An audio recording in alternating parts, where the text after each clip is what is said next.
Was it different with me? Oh, not y'all about to get freaky in the hallway. Ooh. Yo, welcome back to my channel. So we are getting into the 6th episode of Severance. I do believe we only have like 2 more episodes after this. It's usually around like 8 episodes, I believe. So we are about to see what's going on, what happens after Dylan found the message about the hallway. Mark is finally getting into more of his intermitteeness. Poor Mr. Milchick is about to be continuously stressed out for the rest of this time. Helly's Innie is now awoken, so we are about to see how that transpires. I need to see what happens with Burt and Irv's dinner date on the outside, since they both have been fired from the company. And yeah, let's just go ahead and get into it. So for those of you who are in the crew, go ahead, load it on up and press play. I mean, why is she rattling off a bunch of facts? What are they doing to her? All I know is she's essential. Oop, the essential workers. Here together. Mark is traumatized. Are you actually being brave? Okay, yeah, fuck you. You don't know everything. Then tell us. It's okay. I low-key still wouldn't tell anything in front of Helly. I don't care. Sorry, Helly. You get things on a need-to-know basis. The elevator this morning? Starving.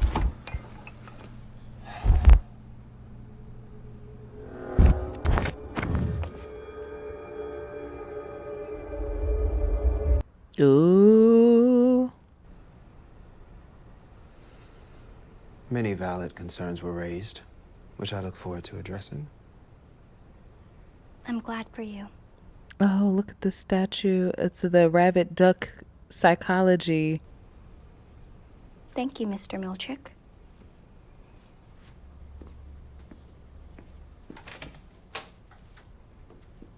I know, that's right. You better get her in order, Mr. Milchick. Don't let that child stress you out. Cause like, what the fuck?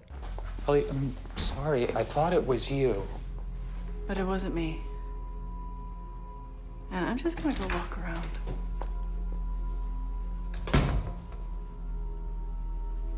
They don't be getting no type of work done. Like, this is the most lackadaisical job, but most stressful job ever. Like, they could just walk and roam the maze hallways for as long as they deem appropriate.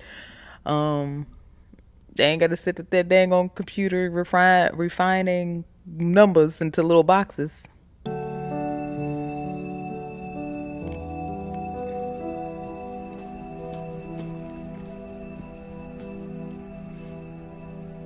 What you gonna do with these paper clips? Because you already said F you with the big words. You say, I'm gonna continue using my vocabulary. Y'all not finna take my intelligence away. I'm super happy. I just, like, want to hear about all my offspring. My offspring?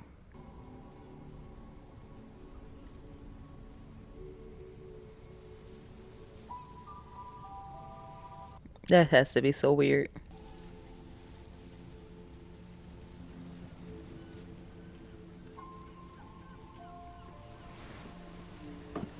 This would be like if you got cloned and your clone is trying to learn and experience more of the original's life. You know what I'm saying? Like, the only difference is that, like, it's in the same body, but you have a cloned consciousness that is only kept at work, basically. But they don't know anything else other than work.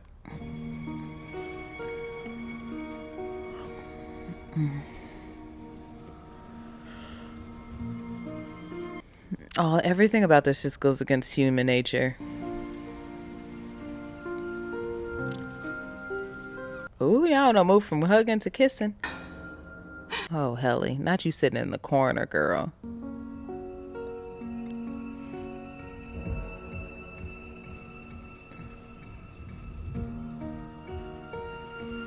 I mean, at this point, I don't want Mark to keep refining because I'm scared about what happens when he completes the refinement.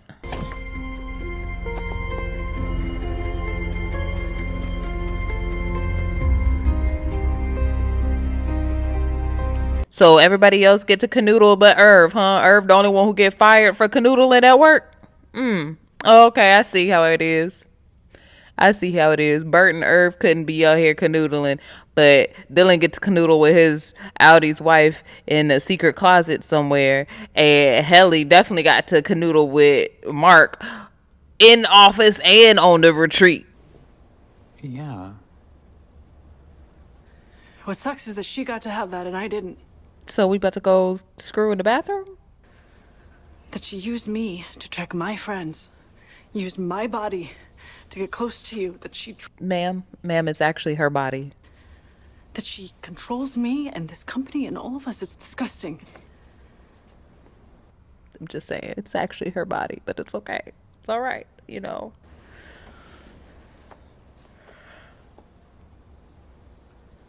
You're allowed to feel your feels. Hey, do you want me to, like, describe? Not describe. I feel like you have every right. No, I don't want her memory. I want my own. What she's trying to say is, let's go to the bathroom. I want my own.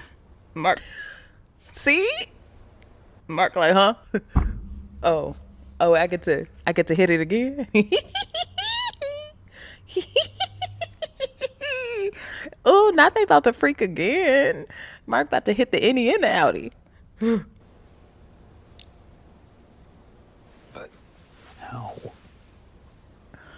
It's gonna be some refining happening for real, okay? All right.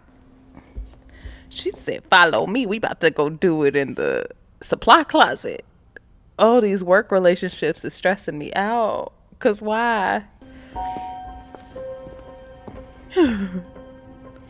I mean, there's plenty of empty offices, y'all. I don't know why this is stressing me out. Ta-da. A tent. A tent.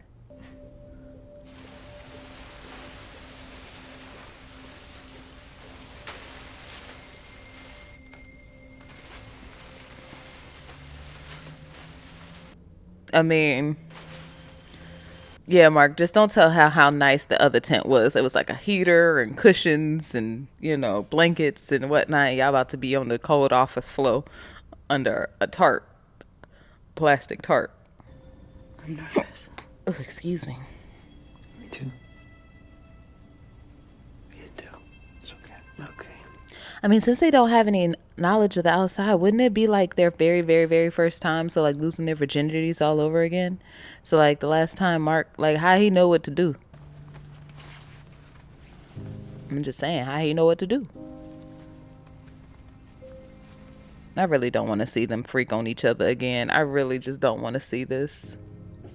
Can we like just skip and just know that it happened? Yes.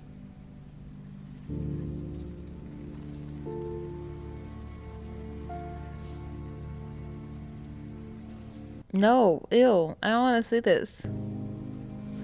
Please, can we cut to a different scene? Can we please? I don't want to see this. I don't want to see it. Gosh, this is so awkward.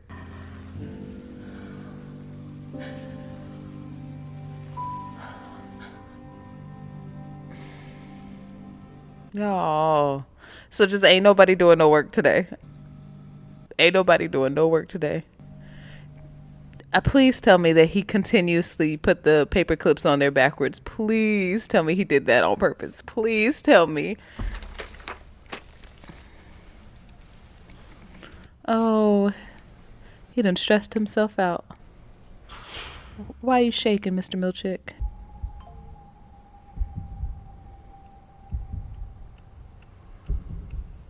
You must abandon childish things. Oh no, Mr. Milchick, you're assimilating. Grow up. Grow. This is the scariest thing I've ever seen in my life.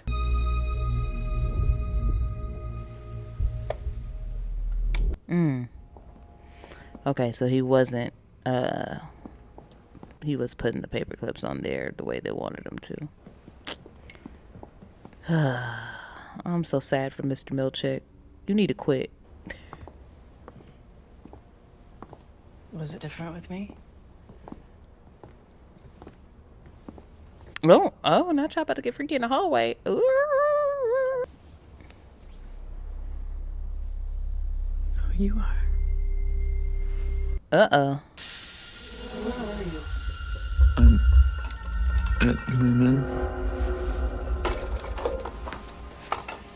What? What? Uh-oh. Shh. Be quiet, Mark. I remember a desk. I remember a desk. I remember. Oh, this is getting crazy. I'm gonna go eat. I think we need to handle this a lot more delicately, y'all. Like, come on now. Bedside manner. Bedside manner.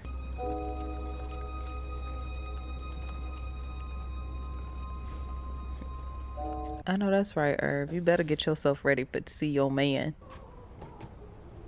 Who the hell are you? It's a joke. Oh. Burt, don't play with us like this, cause we don't know what's going on. Ask about the glaze? I did. Well, don't. We've already put it on. Oh, his name is Attila. I was gonna say, I thought his name was Burt. Oh, yes. We could feed him a pie. Oh, it's what's his face from Fringe. It's beyond me. Fields, I presume. Yes. Irving. Irving. Why they got a whole bunch of salt and pepper shakers up on the top? Yes, I'm Not just salt and pepper shakers, they're like grinders. Yes, I'm very curious. Well, as a matter of fact, I was guided to Lumen's store by Jesus. Are you sure? Oh. Jesus Christ? That's the one. I doubt it. One Sunday at breakfast, Fields asked me point blank, do I think I'm going to heaven? Yes, one asks it. As one asks at breakfast. Individuals with souls that can be judged separately from their outie. Oh, yeah, no, they done integrated into, so Lumen done integrated into the church. That makes it. I mean, you know, that's how the enemy gets you, tries to trick you into your own beliefs. But we Tries to use your own faith and beliefs against you sometimes. may be a way for part of Burt to. Oh, you know. Sorry to tell you that wasn't it. You got brainwashed and confused, my friend.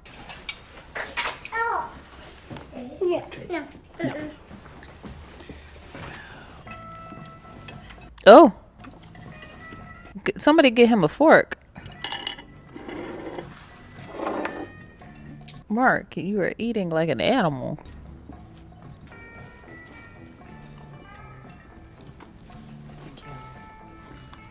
Oh, now she done followed him to the restaurant.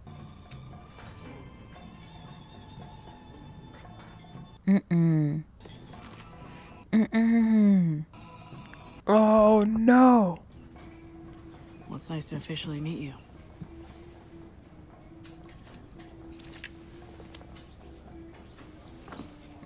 Why did you find... What do you want? It never should have happened. And it never will again.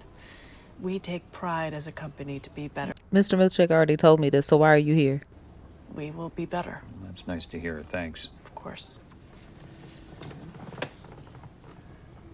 Can I help you with anything?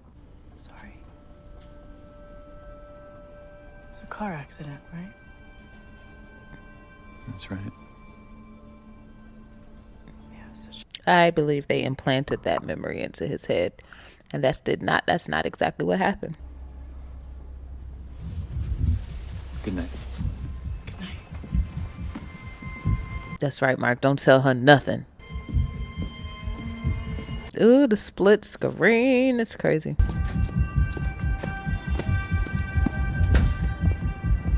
F you.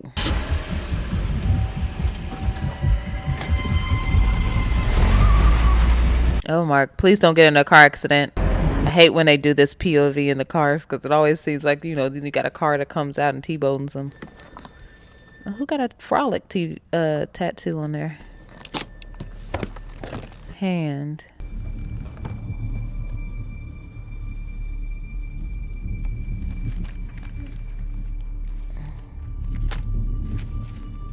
Okay, severed employee lives near Newman. Did the settlement lead to Lumen? Okay, here we go. Who is that?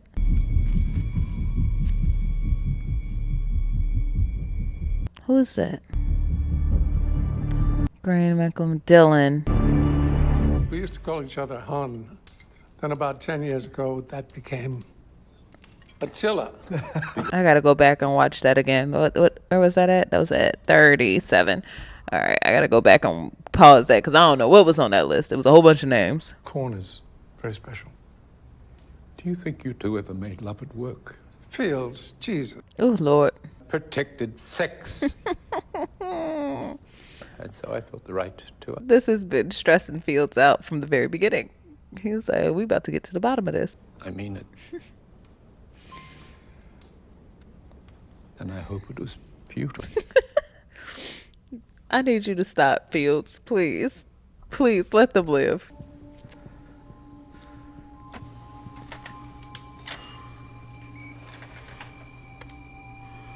Your Innie's a dick too, if that makes you feel any better. Mark, you are just a dick.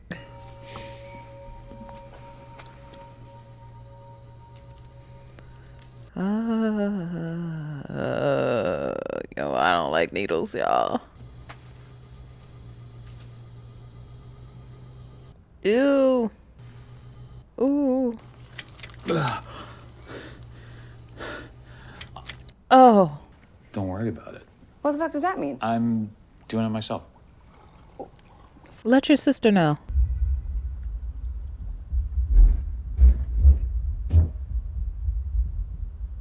Uh-oh. Mark can't grab the glass of water.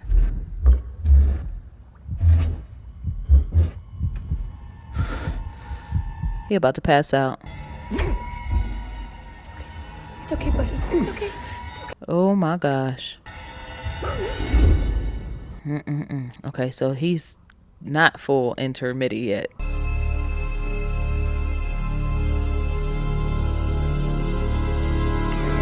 Okay, so what's Burt's story? Because apparently he's been there longer than the original, or supposed original Lumen office. So who are you really? All right, so that was the end of episode 6. Oh, let me go back and read those names that were on the thing. Let's go back and see. All right, we got the severed employee list, age 48. Magnolia Lane, undergraduate degree in computer mathematics. Okay. Amy Baker. Oh, I see Irving. There's nothing next to Irving's name, but next to Amy Baker, 31, lives near Newman. Becca, Severance date 5/18. We have Patricia, her address. Honored for local charity work. Jonathan had the undergraduate degree in computer mathematics. This page, did settlement leave to Severance, age 45, crashed, must have been a car crash, fractured left hand, lawsuit with the city, stop sign, reason was stop sign placement. Sasha's age 41. Then we go down to Eliza, who has her severance dated 7/14. Carol. What does it say about Carol? Carol, is she married? Carol, is she married? Got it. Okay. I don't know if that says connection. Maybe with Debbie and going down. Doug was the one who got severed and then had a car crash. Did settlement lead to severance? Okay.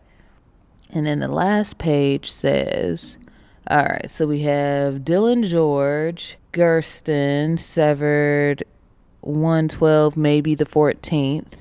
We have Ryan Ginter, age 39. We got Burt girl. Okay, we got Burt Goodman. And his address, we got Michael N. Green, John Green, Miguel Grill, Dylan Griffin, age 58, and it's something's written over there. Marissa, something about her husband. Michael Guthrie, Mandy Hackenberg, Michael Hackett, something, I think that says Alec Hansen, but it must have been Dylan that they're looking at, or Burt. Okay, Burt. And there's a duplicates removed. Okay, so it must be Burt that we're really looking at. And then it cuts to Burt. Okay, no, that makes sense. Okay, so we got Burt on them documents on the severed employee list. I mean, it was definitely interesting. All right, so we do know Burt plays a bigger part in this. So that's where, I think that's where we kind of got Irv's character sent to, because now we're about to have some more Outie adventures, and it's going to be tying into this mystery. Who is Burt, y'all? Who do you think Burt was? And it does definitely say on this old Severance, you know, it gives a lot of information on certain people. I do see Irving Bailiff, but I don't know if that's if the Irv that we know. I don't think that was what his name was. Mr. Milchick definitely said his full name, and I can't remember what it was. Burt definitely plays a larger picture in this, and he's definitely been acting pretty sketchy. He was acting sketchy towards the end, and then at dinner, Fields was definitely giving away some clues and keys to something in the past, and Burt had to cut that off like, shh, we're not supposed to be talking about all that. Mark, I'm mad that Helly found Mark on the outside. She was really testing to see if he would recognize her, especially since they had that connection, and see if that would kind of trigger something within them. And then I believe that Dylan's wife is falling more so for the Innie Dylan than the Outie Dylan. So I think that's going to be something interesting that's going to come into play later. Mr. Milchick, I'm so sad about Milchick, because like at the end of the day, all he's doing is stuffing his true nature down to fit in within corporate America. That is a horror story in its own that plays into a lot of racial dynamics that is very relatable in the workforce and in corporate America that we see and we hear about, with a lot of the microaggressions that we speak up on, and that we, you know, it's hard to really kind of fight against microaggressions because it's really a psychological manipulation and kind of like a corporate gaslighting, if you will. Putting on paper clips is not that big of a deal. I'm so sorry. Also, using big words, like you really wanted him to dumb himself down, and for that man to literally stand there and coach himself into dumbing down his speech. Crazy. And that was one of the things that I loved about Mr. Milchick. It was something that made him so unique as a character, especially as a black man, and especially as a dark-skinned black man, to be presented in such a light and being in upper management. But it kind of goes to show, like, in these corporations and these businesses, the higher you go, the more they want you to assimilate and integrate into their culture, and not necessarily be yourself. And there was nothing that was unprofessional about how he was going about work beforehand, but these are the microaggressions that they found on him. He used too many big words, and they didn't like feeling inferior.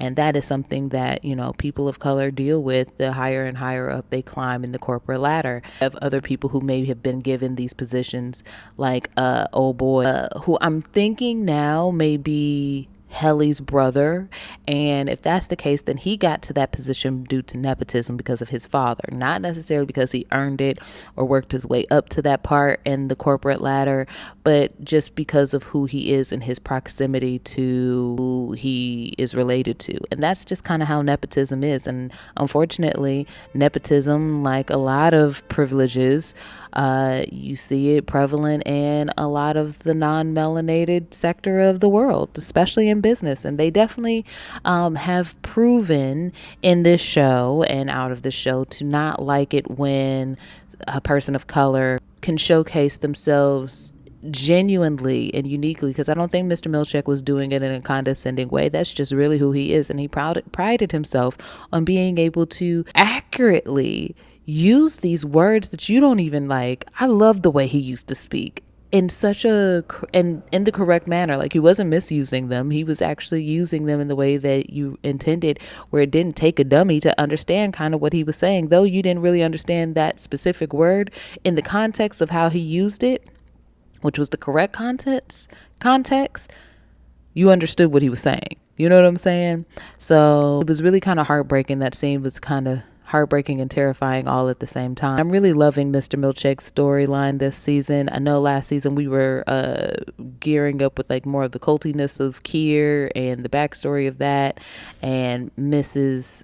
Cobel, but I love the fact that Mr. Milchick has taken such a front seat in this season, and we're really kind of getting more and more layers to his character. So I'm excited to see what happens with that. I'm really kind of sad to see him kind of integrate himself. I really thought he was going to take a stab at, the company and stick it to the man, but we're not done with the season yet. So I'm interested to see where this journey goes and how far this rabbit hole leads us. Thank you to all my Patreon members. Thank you to all my YouTube subscribers. Again, if you're new here, you love Severance and you love thrillers and psychological mysteries, shows and movies of that nature, stick around. Go ahead and hit that subscribe button. Go ahead and hit that like button, and go ahead and watch the next video, or watch all my Severance videos, because that's how YouTube's algorithm works, and it lets you know that you like my content, and it will continue to offer and suggest more content like mine to you. So come on down, become a homie, join the club. Let's continue to have fun here. I would love to hear your theories on where this show is going and some of the things that I've missed. Some of you guys have already given me some really good insights, like, shout out to my YouTube channel friend who pointed out that yes, in the last episode, the note to Dylan was from Irving, confirming that he is dad. And I completely forgot that in all of Severance season 1, he used to come into the office and playfully, jokingly ask everybody, all his coworkers, like, so what's for dinner, kids? Because their Severance Innie selves never got to go home, so that was their way of kind of bringing home to the office. So I really did kind of like that. So he was actually referencing himself as dad, and that's kind of how they knew him. I did forget that, but again, it was been like what, 3 almost 3 years since the first season came out. So give me my mental state. I will get the first season up on this channel eventually. I think it's just going to come a little later than this, just because I have a list of things that you guys have suggested to me, which I'm excited to get down on this channel. I would love to hear some more psychological thrillers and mystery shows and movies that you guys would love to see me watch on this channel. Yeah, let's continue keeping this ride going. All right, so with that being said, until next time, my Severance head, I am your homie bestie best friend, Asha LaRue, and this has been another episode of Yo Asha TV. Peace.